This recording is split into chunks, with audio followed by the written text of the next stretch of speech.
గత 4 రోజుల క్రితం ఖమ్మం పట్టణంలో జరిగినటువంటి ఘటన అత్యంత హృదయ విదారకమైనటువంటి ఘటన. సభ్య సమాజం కూడా ఇవాళ తలదించుకోవాల్సినటువంటి పరిస్థితి. అది వింటేనే కళ్ళల్లో నీళ్ళు వస్తూ ఉన్నాయి.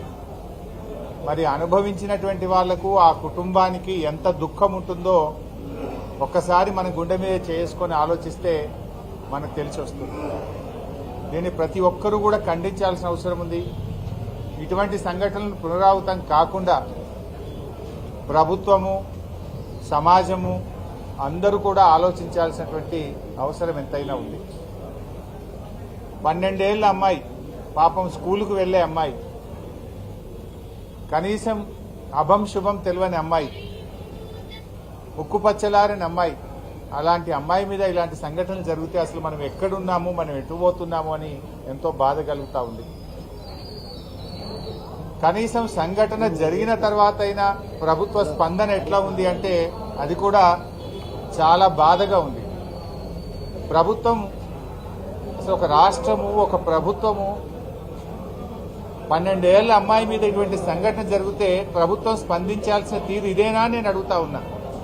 ప్రభుత్వానికి కనీసం బాధ్యత కూడా లేదా అని నేను అడుగుతా ఉన్నా. ఇవాళ ఈ ప్రభుత్వం చాలా నిర్లక్ష్యంగా ఆ పేషెంట్ పట్ల వ్యవహరిస్తూ ఉంది. ఏది ఏమైనా ఆ అమ్మాయికి బీఆర్ఎస్ పార్టీ పూర్తి అండగా ఉంటుంది. మాజీ శాసనసభ్యులు ఉపేందర్ రెడ్డి గారు కొంత సహాయం అందించారు, మేము కూడా కొంత సహాయం అందించాం.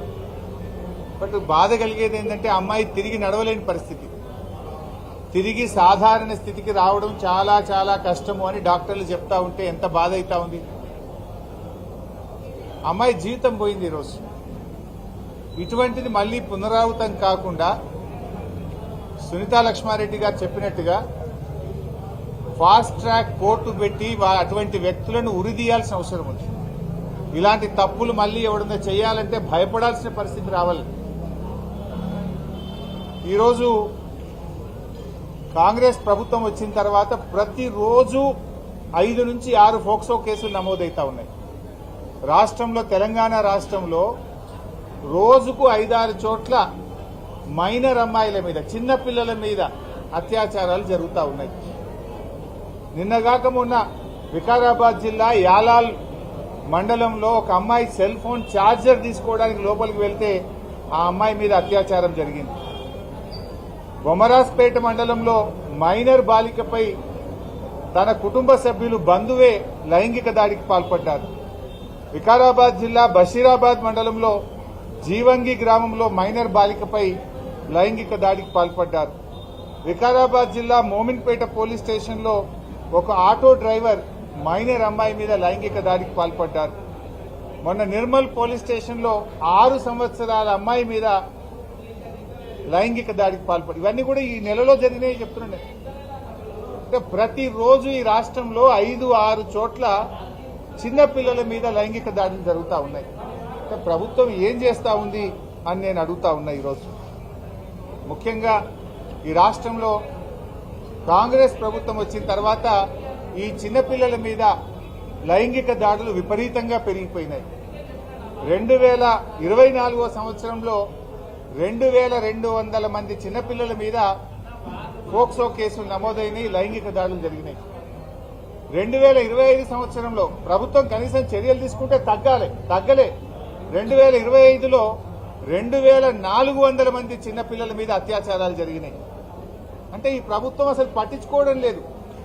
ప్రతి సంవత్సరం పోక్సో కేసులు పెరుగుతా ఉన్నాయి. ఇది నేను చెప్తున్న లెక్క కాదు, అఫీషియల్ డాటా.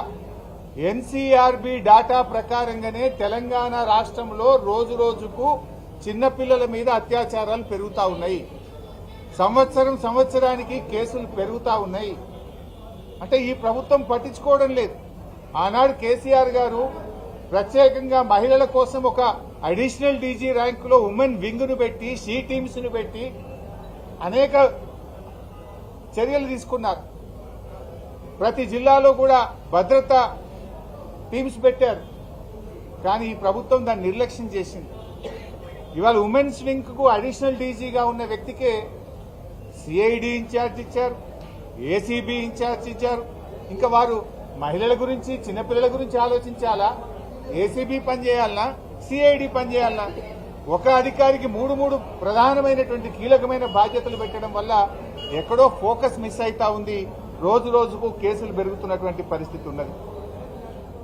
ఇవాళ ఈ రాష్ట్రంలో పరిస్థితి లా అండ్ ఆర్డర్ పూర్తిగా కుప్పకూలిపోయింది.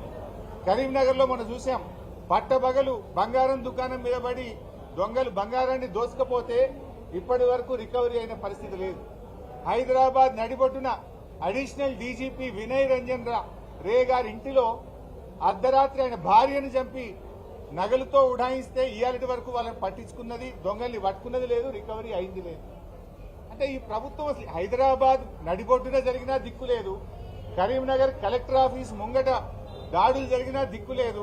నిన్న ఖమ్మంలో కూడా సెల్ ఫోన్ దుకాణంలో ముసుగులేసుకొని వచ్చిన అంతర్రాష్ట్ర దొంగలు దుకాణం మీద లూటీ చేసి సెల్ ఫోన్లను ఎత్తుకపోతే ఇయాలటి వరకు పట్టుకున్న పరిస్థితి లేదు.